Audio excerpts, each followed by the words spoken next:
Hello everyone, and welcome to my Days of Our Lives official channel. I hope everyone is having a wonderful day.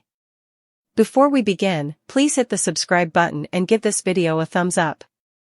EJ offers Paulina a deal. Upstairs at the Karakis manse, Teresa rubbed at sore spots from Constantine's attack. Alex entered, sheathing a kerchief, and asked how Teresa was doing. Teresa refocused out her sore areas, and Alex began kissing them. Effects grew more passionate as Teresa removed Alex's kerchief. Latterly, they lay in bed and snuggled.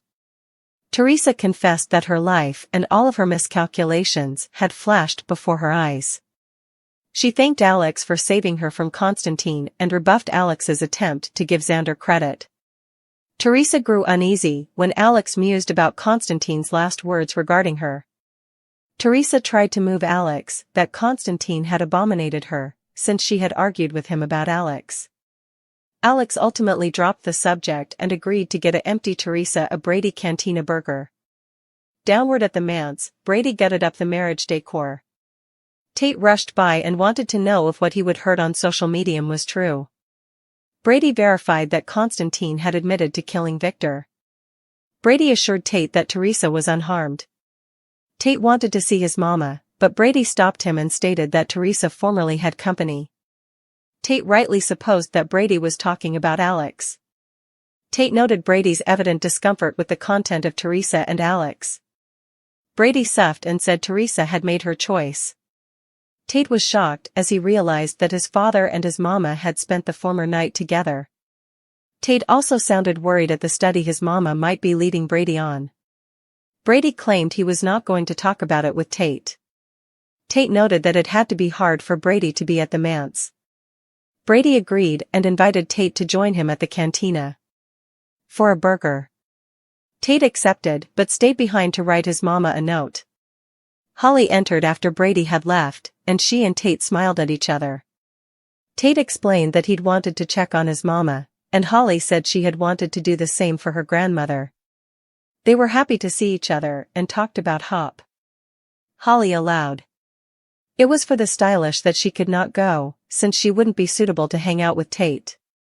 He claimed he'd a plan that would allow them to spend time together. Tate also said he wanted to take advantage of their alone time, and he leaned in to kiss Holly.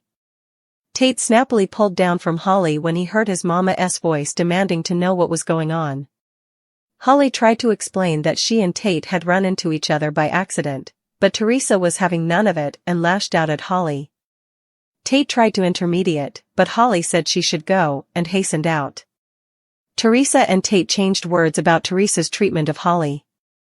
Teresa claimed she was trying to cover Tate from someone who had hurt him.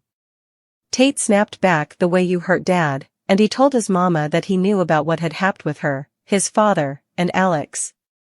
Teresa defended her conduct and protested that she had not meant to hurt Brady, but Tate was unmoved.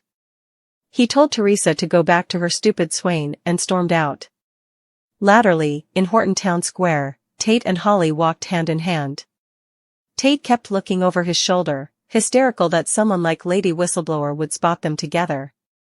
Holly calmed him with a kiss.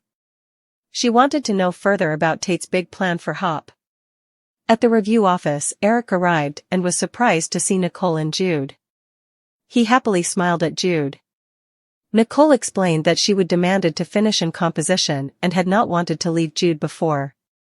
Eric assured Nicole he understood and that being around Jude didn't bother him. Eric looked adoringly at Jude and said that he'd missed the boy. They talked about how big Jude had gotten. Nicole was curious as to why Eric had stopped by the office. He explained that he demanded to make a table for the paper. Nicole offered her help and asked Eric if he was trying to get relief of commodity. "I am trying to get relief of my woman." Eric deadpanned. Eric streamlined Nicole on the conception of a publication divorce. Nicole allowed. It was a clever idea, and Eric responded that he owed it to his counsel. He revealed to a surprised Nicole Fate.J was acting as his counsel.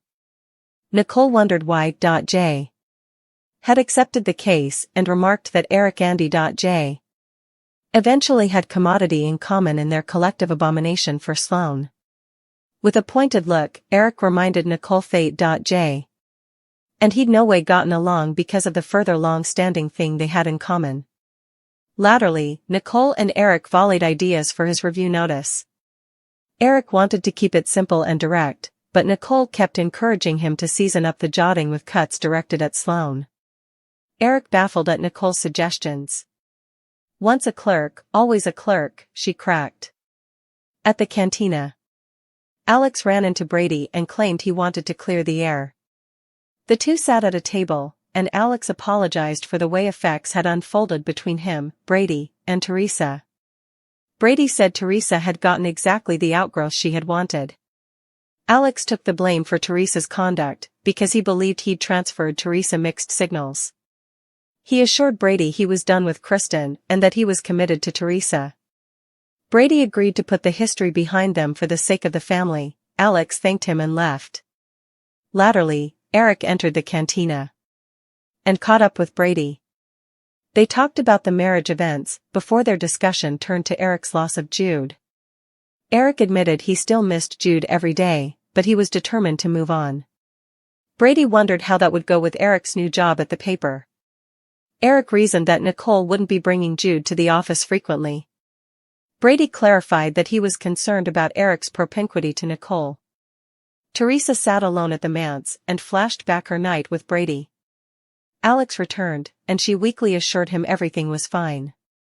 At the DiMera manse, Stefan scowled and marveled at his good fortune. He was coolly belting a drink. Ween.J. stormed into the room and demanded to know if Stefan had supported Kristen in her preemption of DiMera. Stefan replied that Kristen had fulfilled the task on her own, but he did admit Kristen had handed him finances and connections for a job Stefan had demanded done. With a big grin, Stefan told E.J. that he'd recaptured the wrong envelope from the safe, and he handed an envelope to J. I believe this belongs to you, Stefan said. Tried to play dumb, but an implacable Stefan gleefully told E.J. that the envelope contained DNA results. Stefan could not believe Fate.J.